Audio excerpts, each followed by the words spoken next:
Hello friends, welcome back to our channel. हम पढ़ रहे हैं आपका जनरल साइंस, जिसमें हम आपका कंप्लीट सिलेबस आपका करेंगे, जो कि फ्री ऑफ क्लासेस है। सारी क्लासेस आपको यूट्यूब पे मिलेंगी, जिसका कोई चार्ज नहीं है। सिर्फ अपने चैनल को सब्सक्राइब करना है, दूसरों के साथ शेयर करना है।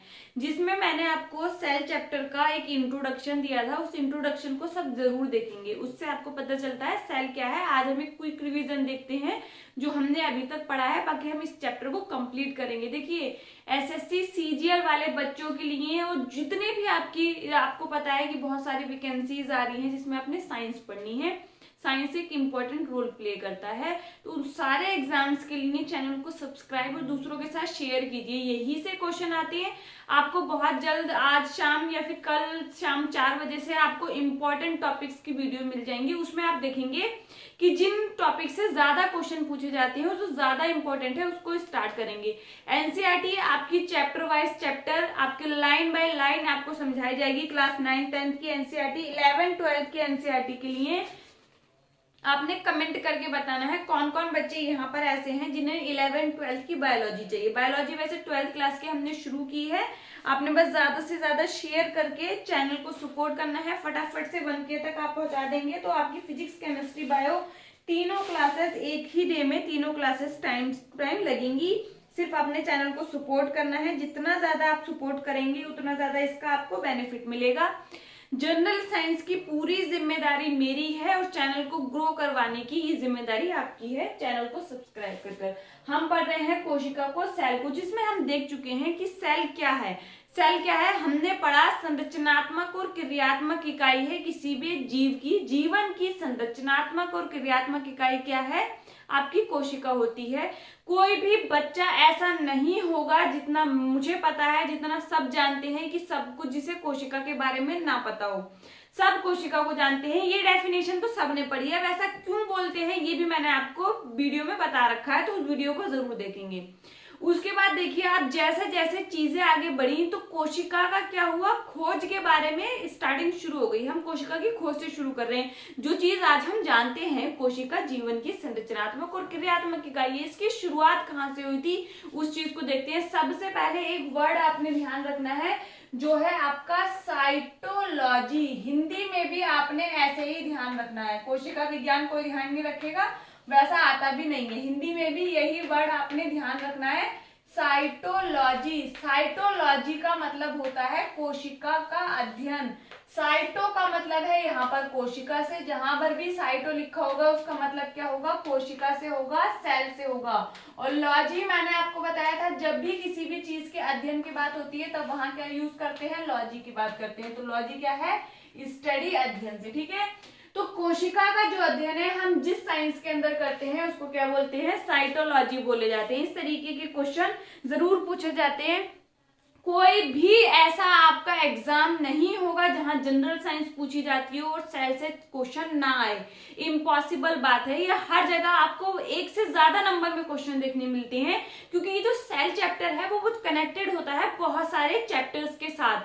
तो आपने इसको अच्छे से पढ़ना है। एक एक लाइन आपकी जो आपको समझाई जा रही है, बताई जा रही है, आपके एग्जाम का क्वेश्चन है। तो ज्यादा से ज्यादा अच्छे से पढ़ना है, ध्यान देना है और ज्यादा से ज्यादा शेयर करना है। अभी तक चैनल को सब्सक्राइब नहीं किया है तो सब्सक्राइब कर लीजिए, आप ही को इससे बेनिफिट मिलेगा। बात करते हैं कि कोशिका की खोज की शुरुआत कहाँ से हुई। तो मैंने आपको बताया था कि टॉपिक वाइज आपने वैज्ञानिकों के नाम ध्यान रखने हैं। अब यहाँ पर आपके सामने 2-3 वैज्ञानिकों के नाम आएंगे जिसको आपने ध्यान रखना है। सबसे पहले एक जो वैज्ञानिक आते हैं उनका नाम ध्यान रखेंगे, रॉबर्ट हुक। कौन से वैज्ञानिक आते हैं, रॉबर्ट हुक। रॉबर्ट हुक ने क्या किया था, 1665 में सबसे पहले कोशिका की खोज की थी। सीधे सीधे क्वेश्चन आता है आपके पास, कोशिका की खोज किसने की, तो किसने की, रॉबर्ट हुक का नेम आता है। लेकिन समझिए यहाँ पर रॉबर्ट हुक ने कैसे खोज की थी, जब वो अपने द्वारा बनाए गए माइक्रोस्कोप से, जो सूक्ष्मदर्शी उनका खुद का बनाया हुआ था, उससे कुछ देख रहे थे। आप देखेंगे वो कॉर्क को देख रहे थे। कॉर्क क्या होता है, एक आप इस तरीके से बोल सकते हैं कि प्लांट्स की छाल से प्राप्त किया जाता है। ऑक जो ट्री है उसकी छाल से आपका कॉक बनता है। कॉक का उदाहरण आप ऐसे ले सकते हैं, जैसे आयुर्वेदिक बॉटल्स जो होती हैं उसमें अभी भी आप देखते हैं कि कॉर्क के रबर जैसे ढक्कन लगे होते हैं, वो कॉर्क के बने होते हैं, ठीक है। तो उसको क्या कर रहे थे, उसकी काट को आप किस में देख रहे थे, अपने द्वारा निर्मित माइक्रोस्कोप में देख रहे थे। तो उन्होंने क्या देखा, उन्हें कुछ इस तरीके से मधुमक्खी के छत्ते के समान, मधुमक्खी का छत्ता कैसा होता है, हेक्सागोनल टाइप का, हम ऐसी उसकी संरचना मानते हैं, इस समान उनको क्या दिखाई पड़ रहे थे, वहां पर रूम्स दिखाई पड़ रहे थे, छोटे कमरे दिखाई पड़ रहे थे, जिन्हें उन्होंने क्या कहा, सेल कहा। इसलिए सेल का जो मतलब होता है वो क्या होता है, छोटे कमरे, लिटिल रूम होता है। मधुमक्खी के छत्तों के समान उन्हें संरचना दिखाई दी, जिसे आप क्या बोल सकते हैं, सेल उन्होंने नाम दिया। सेल का मतलब क्या होता है, छोटे कमरे होता है, लिटिल रूम होता है। अब जरा एक बात बताइए, जो छाल है जो मधुमक्खी के छत्ते के समान उनको दिखाई दे रहा है, वो क्या है, छाल है, उसके अंदर क्या है, आपको बहुत सारा खाली स्पेस दिखाई दे रहा था, इसलिए उन्होंने उसे कमरा कहा, कोई भी वहां पर मटेरियल नहीं था, तो वो खुद एक मृत पदार्थ है। तो कोशिका की श्रेय का खोज तो आपका किसको जाता है, रॉबर्ट हुक को जाता है, लेकिन उन्होंने वास्तव में जो खोज की थी वो थी कोशिका भित्ति, या आप बोल सकते हैं मृत कोशिका, डेड सेल। क्या, मृत कोशिका, डेड सेल की खोज की थी आपके रॉबर्ट हुक ने। किसकी, डेड सेल की, क्योंकि वो जो सेल उन्होंने देखी थी वो जीवित नहीं थी, डेड सेल की देखी थी, या फिर आप इसको बोल सकते हैं वो क्या देखा था, उन्होंने कोशिका भित्ति को देखा था। लेकिन कोशिका की खोज का श्रेय आपका किसको जाता है, रॉबर्ट हुक को जाता है, जिन्होंने 1665 में आपकी कोशिका की खोज की, ठीक है। इतनी बात समझ आई। अब देखिए, कोशिका की खोज के बाद यहाँ पर बहुत सारी चीजें सामने आई, बहुत सारी चीजों को देखा गया। जैसे कि आज हम जानते हैं कि जीव दो प्रकार के होते हैं, एक कोशिकीय होते हैं, बहुकोशिकीय होते हैं। तो जब ये सब कोशिका की खोज हुई तो उसी के बाद इन सारी चीजों को देखा। अब एक दूसरे वैज्ञानिक का नेम आपने याद रखना है, Antony von Leeuwenhoek. Antony von Leeuwenhoek, Antony von Leeuwenhoek.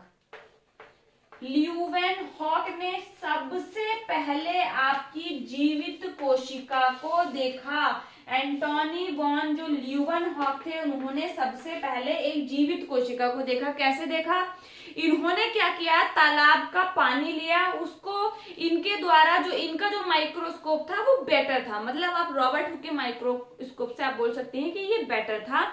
इन्होंने क्या किया, उस माइक्रोस्कोप के अंदर आपके तालाब के जल को देखा, उसमें इन्होंने देखा कि कुछ एनिमल हैं जो उसमें क्या कर रहे हैं, उसके अंदर भी जीवन दिखाई दे रहा है, कि कुछ ना कुछ इसके अंदर प्रेजेंट है। तो वो जो जीव उन्होंने तालाब के पानी के अंदर देखे थे, वो एक जीवाणु था, एक बैक्टीरिया था, जिससे सबसे पहले जीवित कोशिका की खोज करने का श्रेय किसको जाता है, आपका एंटोनी वॉन ल्यूवेनहॉक को जाता है, जिन्होंने 1674 में आपकी एक जीवित कोशिका को खोजा। और वो जीवित कोशिका क्या थी, एक जीवाणु था, एक बैक्टीरिया था, ये भी ध्यान रखना है, ठीक है। क्या था, एक बैक्टीरिया था। सबसे पहले एंटोनी वॉन ल्यूवेनहॉक ने क्या किया था, एक जीवित कोशिका की खोज का श्रेय किसको जाता है, एंटोनी वॉन ल्यूवेनहॉक को जाता है, ठीक है। इतना समझ आया। देखिए, साइंटिस्ट यहाँ पर बहुत सारे हैं, लेकिन यहाँ पर कुछ चीजों को आप समझिए। एक कोशिकीय, बहुकोशिकीय क्या होता है, हम भी आपको बता चुके हैं। जो एक ही कोशिका से बना हो वो क्या है, एक कोशिकीय है। जिनमें बहुत सारी कोशिकाएं पाई जाती है वो बहुकोशिकीय हैं। अब इसके एग्जाम्पल क्या होते हैं ये हम अभी देखेंगे। दूसरी चीज समझिए, उसके बाद आपका आता है कोशिका सिद्धांत। देखिए, कोशिका की खोज तो हो गई, 1665 की बात है कि कोशिका की खोज हो चुकी थी। उसके कुछ टाइम के बाद आपके एंटोनी वॉन ल्यूवेनहॉक ने क्या किया, आपका जीवित कोशिका की खोज की कर दी। फिर उसके बाद देखिए, धीरे धीरे कोशिका के क्षेत्र में बहुत सारा काम हुआ। वहां पर आपने देखा केंद्र की खोज हुई, रॉबर्ट ब्राउन ने की। उसके कोशिकांगों की खोज हुई, जो कोशिका के अंदर कोशिका अंग होते हैं जो हम पढ़ते हैं, क्या है आपका, जैसे आपका माइटोकॉन्ड्रिया हो गया, क्लोरोप्लास्ट हो गया, राइबोसोम हो गया, ये सारी चीजें क्या है, आपके कोशिकांग कहलाए जाते हैं, ठीक है। अब देखिए, रॉबर्ट हुक ने जो खोज की वो हमें पता चला एक मृत कोशिका की खोज की। अब उसके बाद समझिए, मैंने आपको जो कल पढ़ाया था उसको सभी ने रिवाइज करके बैठना है, सभी ने रिवाइज करके बैठना है उसको। अब समझिए, एक कोशिकीय और बहुकोशिकीय। जो आपका एंटोनी वॉन ल्यूवेनहॉक ने खोजा जीवाणु, जीवाणु क्या होते हैं आपके, एक कोशिकीय होते हैं। जीवाणु क्या होते हैं, एक कोशिकीय होते हैं। आपको नीचे कमेंट बॉक्स में एक चैनल का लिंक मिलेगा, वहां पर आपने जाना है, वहां पर आपको क्वेश्चन कराए जाएंगे। कल शाम 4 बजे आपको प्रीवियस ईयर क्वेश्चन और टॉपिक वाइज क्वेश्चन उसी चैनल पर मिलेंगे, तो आप वहां पर जरूर जाएं, ठीक है। और वहां नीचे आपको एक लिंक मिलेगा दूसरी वीडियो का, वो जरूर पढ़ना है। 5 जगत वर्गीकरण, संपूर्ण संसार में आपके जो जीव हैं उनको 5 जगतों में बांटा गया है, उसका क्राइटेरिया क्या है वो समझिए।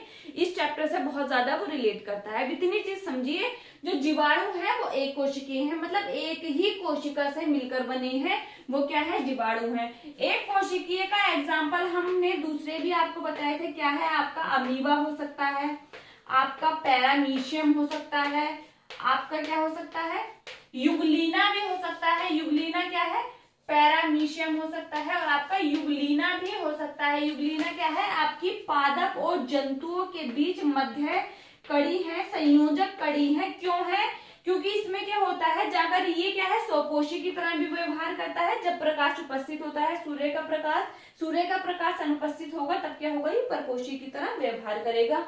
स्वपोषी जीव वो होते हैं जो अपना भोजन खुद से बना लेते हैं, और परपोषी वो होते हैं जो अपना भोजन खुद से नहीं बना पाते हैं। जैसे कि प्लांट सारे स्वपोषी हैं, उनको किसी भी चीज की जरूरत, वो इंडिपेंडेंट नहीं है किसी के ऊपर, वो खुद का भोजन खुद से बना लेते हैं प्रकाश संश्लेषण क्रिया से, ठीक है। तो ये है युगलीना, अमीबा, आपका पैरामीशियम, ये सब क्या है, एक कोशिकीय जीव है। इनमें सिर्फ एक ही कोशिका पाई जाती है। फिर बहुकोशिकीय जीव अगर हम देखें तो सारे आपके जगत, 3 जगतों में जो जीव हैं, कवक जगत आपका, फंजाई, जो आपका कवक जगत है फंजाई, फिर आता है आपका पादप जगत, सारे प्लांट्स, कुछ आपको एल्गी को छोड़ेंगे जैसे क्लोरेला है, आपका क्लेमाइडोमोनास है, ये कोशिकीय हैं, पादप जगत। फिर आपका आता है आपका एनिमल, सारे एनिमल, सिर्फ आप प्रोटोजोआ को छोड़ देंगे, सारे एनिमल क्या होते हैं, बहुकोशिकीय होते हैं। ये सारे क्या है, बहुकोशिकीय। जबकि आपके प्रोटिस्टा और आपके मोनेरा के अंदर सारे जीव कैसे हैं, एक कोशिकीय हैं। अब सब चीजों को आगे बढ़ाते हैं और आगे समझने की कोशिश करते हैं। अब आता है कोशिका सिद्धांत। कोशिका सिद्धांत आपका 1839 में 2 वैज्ञानिकों ने दिया, जिनका नाम है स्वान और स्लाइडेन। इन दोनों ने मिलकर क्या दिया, कोशिका सिद्धांत दिया। कोशिका सिद्धांत है क्या, इस चीज को समझिए। कोई भी चीज बच्चा समझ नहीं आती है तो आपने पूछना है, आपने कमेंट बॉक्स में उसका आंसर पूछना है, आपको वो जरूर बताया जाएगा। 2 वैज्ञानिक श्यूलन एंड स्वान ने आपका क्या दिया, कोशिका सिद्धांत को दिया। कोशिका सिद्धांत है, सभी जीव कोशिकाओं से मिलकर बने होते हैं, सभी जीव कोशिकाओं या उनके उत्पादों से मिलकर बने होते हैं। यह है आपका कोशिका सिद्धांत। मतलब जीवन की संरचनात्मक और क्रियात्मक इकाई क्या है, आपकी कोशिका है। ये रहा आपका कोशिका सिद्धांत। लेकिन कोशिका सिद्धांत आपका फेल हो जाता है। इसका एकमात्र अगर सबसे बड़ा अपवाद देखें, देखिए अपवाद बहुत सारे हैं। आप आरबीसी को देखिए, वो भी क्या है, अपवाद है, क्योंकि उसमें केंद्रक नहीं होता। कोशिकाओं में तो केंद्रक होता है, आपको आरबीसी में पता है कि कुछ नहीं होता, केंद्रक भी नहीं होता, कोई भी कोशिकाओं नहीं होता। लेकिन अगर आपसे पूछा जाए कोशिका सिद्धांत का सबसे बड़ा अपवाद है किस ऑर्गेनिज्म पे, हम वायरस को ऑर्गेनिज्म भी नहीं बोल सकते, क्योंकि हम ये क्या है, ऑर्गेनिज्म बोलने के लिए उसमें कोशिका होनी चाहिए। लेकिन वायरस क्या है, कोशिका सिद्धांत का क्या है, अपवाद है। यहाँ पर जो है कोशिका थ्योरी क्या है, कोशिका सिद्धांत क्या है, फेल हो जाता है। किस पर, आपका वायरस पर, विषाणु पर। ऐसा क्यों होता है, क्योंकि यहाँ पर जो है ये कोशिका से मिलकर नहीं बना है, फिर भी इसमें कुछ ऐसी प्रॉपर्टीज होती हैं जो जीवो लिविंग की तरह है, जो सजीवों की तरह है। जैसे यहाँ पर आपको कोशिका देखने में नहीं मिलती, ये अकोशिकीय है, इसीलिए वायरस को पूरे 5 जगत वर्गीकरण में कहीं भी स्थान नहीं दिया गया है, क्योंकि क्या है, वायरस क्या है, अकोशिकीय है, इनमें कोशिका नहीं होती। लेकिन फिर भी इनका क्या सिस्टम होता है, अगर ये कहीं पर पड़े हैं तो इनमें कोई भी इनका ये जन्म नहीं कर सकते, अपने डीएनए को मल्टीप्लाई नहीं कर सकते। इनमें न्यूक्लिक अम्ल भी होता है, वो डीएनए हो या आरएनए हो, ये वायरस के ऊपर डिपेंड करता है वो कौन सा वायरस है। जब हम वायरस को डिटेल में पढ़ेंगे तब आपको पता चल जाएगा। लेकिन इनमें न्यूक्लिक अम्ल होता है, ये उसका गुणन भी कर सकते हैं, लेकिन ये उसका गुणन जब कर सकते हैं जब ये किसी लिविंग सेल के अंदर हो, किसी एनिमल के अंदर हो। जैसे कोरोना वायरस अगर किसी सरफेस पर है तो वो आपको कभी भी हार्म नहीं कर रहा था, इसीलिए आपको बोला जा रहा था सब जगह को सैनिटाइज करके रखना है, किसी भी चीज को ऐसे ही बिना किसी आवश्यकता के नहीं टच करना है, चीजों से दूर रहना है, इसको टच नहीं करना। तो ये सब कोरोना काल में क्यों चल रहा था? क्योंकि अगर वो किसी सरफेस पर प्रेजेंट है वायरस आपका, तो वो आपको हार्म नहीं करेगा। वो हार्म कब करेगा? जब वो आपकी बॉडी के अंदर पहुंच जाएगा, अपने डीएनए का या आरएनए का गुणन करेगा, वहां पर अपने न्यूक्लिक एसिड का नंबर बढ़ाएगा और क्या करेगा, लिविंग की तरह व्यवहार करेगा और बहुत सारे संख्या में बढ़ जाएगा। तो इसलिए वायरस क्या है, सेल थ्योरी का सबसे बड़ा क्या है, अपवाद है। आपका वायरस यहाँ पर सेल थ्योरी क्या है, फेल हो जाती है, क्योंकि ये अकोशिकीय है। इसीलिए हम इसको जीव और आपका सजीव और निर्जीव के मध्य की कड़ी बोला जाता है आपके वायरस को। ठीक है, अब देखिए कोशिका सिद्धांत आया, दो वैज्ञानिकों ने दिया जिनका नाम क्या था, स्लाइडन और स्वान। लेकिन यहाँ पर समझिए इसमें कुछ कमियां थी। आपका जो कोशिका सिद्धांत था वो ये नहीं बता पा रहा था कि जो कोशिकाएं हैं वो कैसे बनती हैं, जो नई कोशिकाएं हैं वो कहाँ से आती हैं। फिर आपके एक दूसरे वैज्ञानिक आए जिनका नाम है आपका रुडोल्फ विर्चॉफ। क्या है? रुडोल्फ विर्चॉफ। इन्होंने क्या किया, आपका कोशिका सिद्धांत का क्या किया, रूपांतरण कह सकते हैं, ये उसको अच्छे से रिप्रेजेंट किया। रुडोल्फ विर्चॉफ ने 1855 में, रुडोल्फ विर्चॉफ ने 1855 में 1855 में कोशिका सिद्धांत का रूपांतरण करके उन्होंने ये बताया, कोशिका सिद्धांत वही है कि सभी कोशिकाएं जीव, आपके सभी जीव कोशिकाओं से मिलकर बने होते हैं, वे संरचनात्मक और क्रियात्मक इकाई है। सिर्फ इन्होंने जो नई चीज ऐड की वो ये था कि जो नई कोशिकाएं हैं वो पहले से विद्यमान कोशिकाओं से ही बनती हैं। जैसे हम मान लें कि ये एक कोशिका है, तो ये नई कोशिका में कब होगा, ये डिवाइड होगी, ये जनन करेगी, तो ये आगे जाके दो कोशिकाएं बना लेगी। तो यही इन्होंने बोला कि जो नई कोशिकाएं हैं वो पहले से विद्यमान कोशिकाओं से ही बनती हैं। तो क्या है कि किसने बोला, रुडोल्फ विर्चॉफ ने बोला आपका ये। ठीक है, ये चीज आपने ध्यान रखनी है। कुछ वैज्ञानिकों के नाम होते हैं जो आपने अपने टॉपिक के साथ ही याद करने होते हैं। ठीक है, अब कोशिका सिद्धांत हो गया आपका। कोशिका सिद्धांत के बारे में ध्यान रखना है, बहुत ज्यादा बार रिपीटेड क्वेश्चन है, आपको हर एग्जाम में देखने को मिल जाएगा। ठीक है, कोशिका सिद्धांत किसने दिया, उसका क्या आपका वहां पर है। अब उसके बाद देखते हैं, हम आते हैं आपका कोशिका का साइज। अब कोशिकाओं का जो आकार होता है उसमें, जैसे आपको क्वेश्चन पूछा जाता है सेल से कि सबसे बड़ी कोशिका बताइए, आपसे नॉर्मल एक क्वेश्चन पूछा गया, सबसे बड़ी कोशिका बतानी है आपने, सबसे बड़ी कोशिका, सबसे बड़ी कोशिका। तो आपने इसका आंसर सीधे से ध्यान रखना है, सबसे बड़ी कोशिका होती है, लार्जेस्ट सेल आपकी होती है, वो क्या है आपका, ऑस्ट्रिच एग। ऑस्ट्रिच एग मतलब शुतुरमुर्ग का अंडा, ऑस्ट्रिच एग शुतुरमुर्ग का अंडा। आपको इस क्या है, आप इसको नग्न आंखों से भी देख सकते हैं। ऑस्ट्रिच एग आपका शुतुरमुर्ग का अंडा क्या है, सबसे बड़ी कोशिका है। ठीक है, अब आपसे पूछा जाता है सबसे छोटी कोशिका। दूसरा क्वेश्चन इंपॉर्टेंट है, आपने ध्यान रखना है, एकदम करेक्ट है, कहीं से कुछ भी आपको किसी भी बुक में लिखा हो कोई मतलब नहीं है, जो आपको बताया जा रहा है उस पर फोकस करें। फिर आपका आता है सबसे छोटी कोशिका। आपसे सीधे क्वेश्चन पूछा जाता है सबसे छोटी कोशिका, तो आपने ध्यान रखना है सबसे छोटी कोशिका होती है माइकोप्लाज्मा। माइकोप्लाज्मा जगत मोनेरा के अंदर रखा जाता है। इसको आप एक प्रकार का जीवाणु बोल सकते हैं क्योंकि ये प्रोकैरियोटिक सेल है। क्या है, माइकोप्लाज्मा। माइकोप्लाज्मा सबसे छोटी कोशिका है जिसका साइज बहुत ही छोटा होता है, 0.03 मिली माइक्रोन आप बोल सकते हैं इसका साइज होता है। इसको पीपीएलओ भी बोला जाता है। पीपीएलओ की फुल फॉर्म होती है प्लोरोनिमोनिया लाइक ऑर्गेनिज्म। क्या होती है, प्लोरोनिमोनिया लाइक ऑर्गेनिज्म, पीपीएलओ की फुल फॉर्म है।